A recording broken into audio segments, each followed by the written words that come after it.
Nous sommes en guerre. Nous ne luttons ni contre une armée, ni contre une autre nation. Mais l'ennemi est là, invisible, insaisissable, qui progresse. Et cela requiert notre mobilisation générale.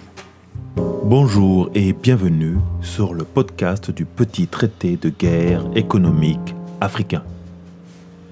Je m'appelle Patrice Dzianse, un Afro-Caribéen qui investit et s'investit sur le continent africain. Avant de démarrer, je tiens à vous remercier pour tous vos retours et vos points d'amélioration. Un travail sur le son, l'élocution, moins d'hésitation, tout cela est pris en compte. Maintenant, nous allons pouvoir entamer cette émission, car l'Afrique est bouillonnante ici et là-bas. Alors oui, comme je vous le disais précédemment, l'Afrique traverse une transformation majeure dans ses relations avec le monde. Elle a pris du temps à se relever de 400 ans de razzia négrière, une période que nous appelons la Maafa, c'est du Swahili, suivie de 100 ans de colonialisme sur le sol africain, puis encore de 60 ans, à nos jours, d'un néocolonialisme économique.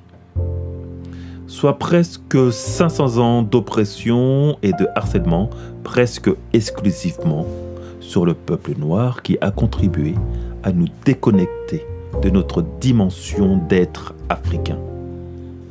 C'est là qu'intervient la dimension spirituelle que j'introduirai de manière parcimonieuse dans mon traité de guerre économique. Car la spiritualité africaine est dans notre ADN, et même quand elle s'exprime à travers ou au travers d'autres religions. Quand je parle d'Africa Reloaded, inspiré directement du film Matrix, et nous en reparlerons, car il y a un volet vraiment important à étudier de ce côté-là, le dernier, ou en tout cas le deuxième épisode de la trilogie Matrix Reloaded, c'est pour mettre en évidence ou illustrer que l'homme africain, le peuple noir dans sa majorité, a été déconnecté de lui-même, déconnecté de sa matrice originelle, de sa dimension d'être africain. Il est parfois bon de se dire et de se définir comme différent. Mais le mieux est de savoir en quoi. Alors le paradigme africain, donc notre système de pensée, notre approche cosmogonique et même notre nourriture sont à la base très différentes de ce que nous vivons actuellement. Moi qui suis du milieu informatique, j'aime souvent prendre des exemples de cet environnement. Ce que ce peuple a eu d'abord à subir, c'est un RAZ système, une remise à zéro, suivi d'un hard reboot. Et vous savez, comme une mise à jour qui s'interrompt en plein milieu d'une installation, cela a suffi à bugger tout notre OS africain, qu'on va appeler le Kemetic OS Software. Alors, toujours en restant dans la comparaison informatique, quand un système plante, l'on recharge sa sauvegarde. La sauvegarde la plus complète et la plus récente. Or, le peuple noir, après ce méga plantage, n'a jamais plus eu accès à sa sauvegarde. Et depuis, l'on nous injecte des bouts de code vérolés et instables, non testés et dangereux pour notre intégrité. Africa Reloaded. C'est aller à la recherche de notre sauvegarde la plus correcte avant le plantage de notre cerveau collectif et les recablages complets neuronaux. L'on doit accepter que nous sommes différents et que c'est cette différence qui est combattue. Et ça va au-delà de la simple couleur de peau. Le choix de l'OS est un choix ou est le choix civilisationnel de chacun. Mais installer un OS sur une machine non compatible ou à peine compatible, c'est ne pas pouvoir tirer le plein potentiel de cet équipement. Installer un Microsoft Windows dans un MacBook, vous allez avoir vraiment des surprises si la machine se laisse allumer. Donc comme Donc, quand un noir ou effectivement un homme noir ou un afro dit qu'il n'existe pas de communauté noire ou qu'il n'est pas noir, sous-entendu pas africain, c'est tout simplement qu'il cherche à forcer le fonctionnement de son OS non kémétique à son corps africain. Alors, vous allez me parler des métis et on en parlera. Ben pareil, il est possible sur une même machine d'avoir plusieurs OS. Mais au moment du reboot, il faudra choisir son OS.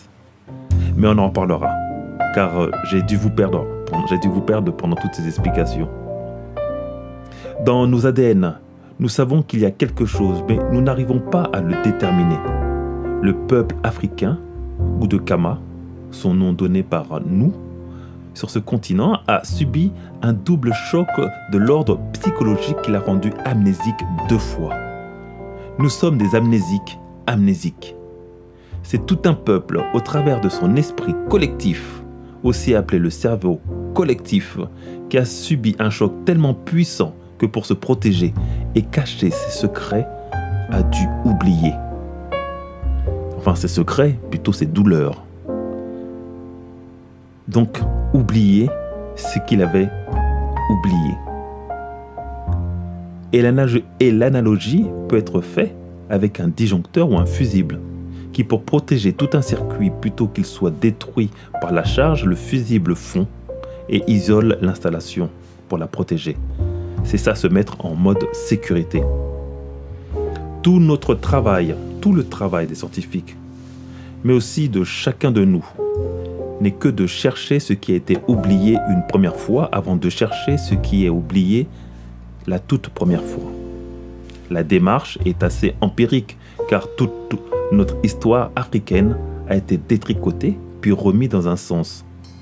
Ce sont les erreurs de ce montage qui nous permettent de supposer certaines éventualités sans forcément en avoir la pleine certitude. Voilà pourquoi jusqu'à présent nous tâtonnons encore, même après le passage d'Eugénie, comme Cheikh Anta Diop, entre autres. Alors est-ce que je m'éloigne de l'entrepreneuriat ou de son sujet? Non, car il ne s'agit que de ça. De ça et que de ça. Reprendre le contrôle de notre destin passe par le recablage correct de notre mental, notre mindset. Alors ce mot est devenu le mot à la mode du coaching et du développement personnel. Changer son mindset. Pour moi, un synonyme de détermination, de motivation, d'autodétermination et de virilité, pour ne pas dire courage. Pour ma communauté, il s'agira tout simplement de se reconnecter avec lui-même. Retrouver la bonne sauvegarde avec la bonne version d'OS. Je vous avoue que notre OS Kemetic Software mérite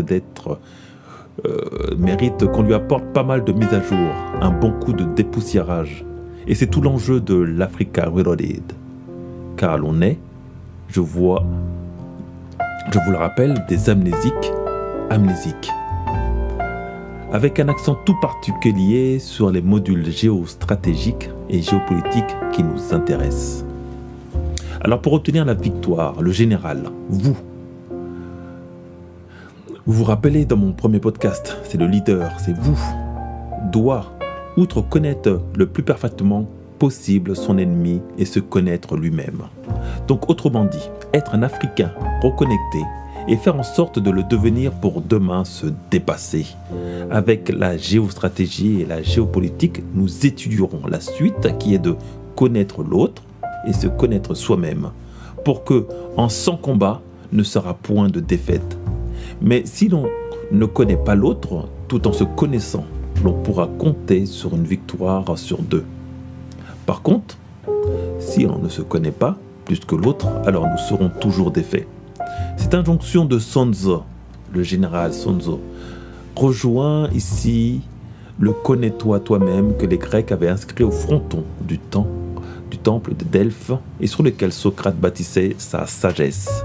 Une guerre économique ne peut se dérouler sans une parfaite connaissance de ses faiblesses et de ses atouts, mais surtout d'être soi-même ou reconnecté à soi-même pour avoir la détermination de la victoire.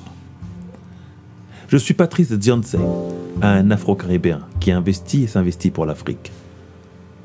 Entreprendre ou mourir, nous vaincrons.